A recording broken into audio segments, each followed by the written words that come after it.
Okay, in this video on American Professor YouTube channel, we're going to discuss another startup failure with which had a really good product but bad team dynamics. This is a short story on an interesting opportunity and product solution idea for a startup.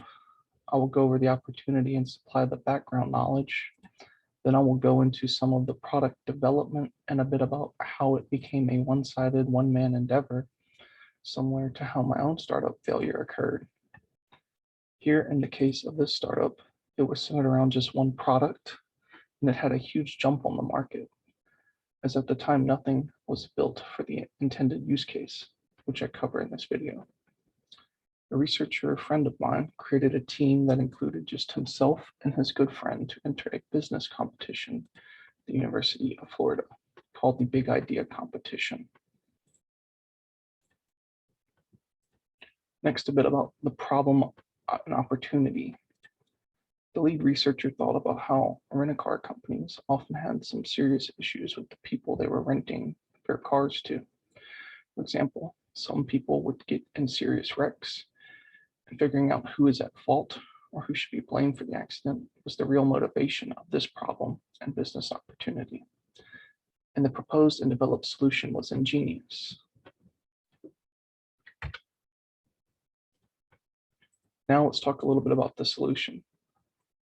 As an example, imagine someone was drinking or doing some other kind of drug in the rented vehicle, and the person started swerving erratically and eventually hit a light pole or a street sign, say. The high-level solution is to have some sort of video feed captured from a webcam within the rented vehicle.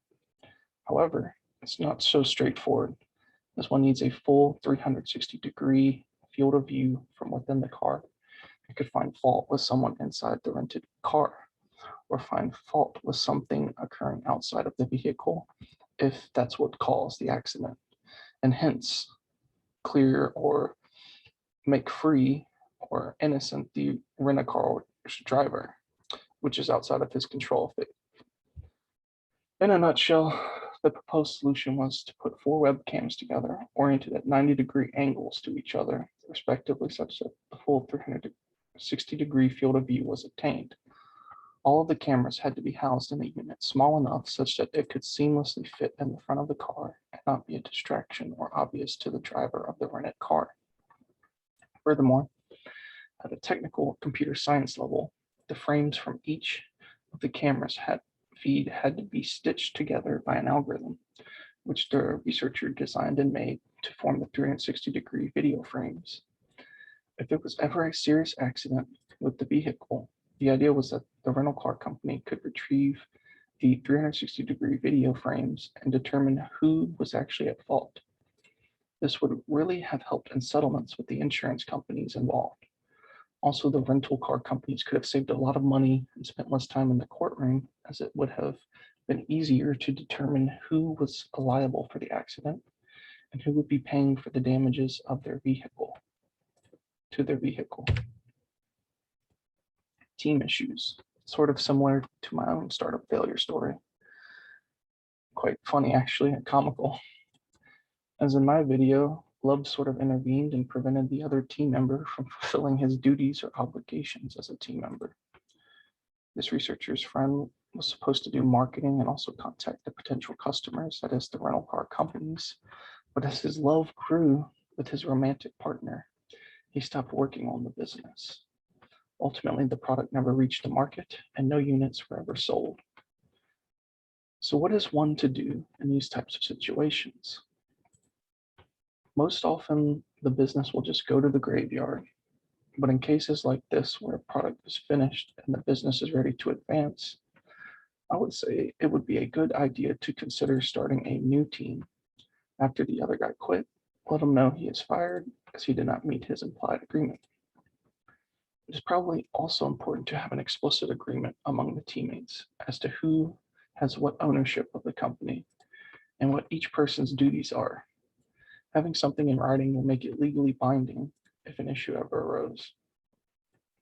However, in this specific example, the researcher just put his code aside and moved on with his life. As this whole story is anecdotal, It's hard to uncover any deeper meaning as to what went wrong with the team dynamics. This appears to be a common issue in the early life of many startups. In the future, I will have some really interesting entrepreneurs and have them talk about the growth of their startup idea into successful companies. We'll move from failures to successes.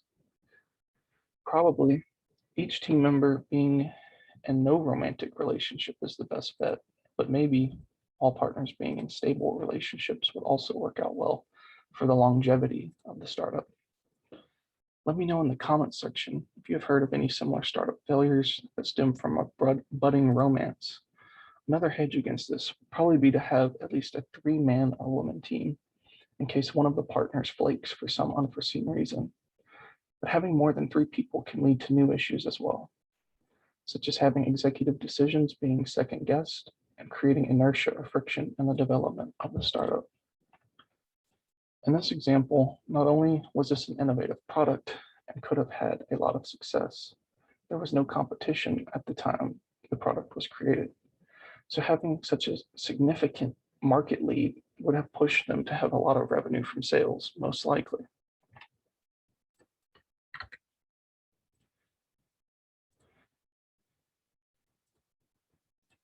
Next, I'll just in future videos. So in the future, in my next video, I want to plan to discuss the atrium failure, which is the massive failure of the legal technology company that pre-existed to my own startup failure. Soon, I will also start putting together a Python tutorial series playlist. This summer, I plan to teach a group of highly intelligent local high schoolers, that is juniors and seniors, some engineering topic, give them a short course in it, and will force them to use and learn how to program in Python. This will really help me continue to hone my teaching skills and sharpen some of the skills that are currently under development. Hopefully continue making my YouTube channel better and better. So the entrepreneurial playlist will then grow side by side with my Python programming tutorial playlist.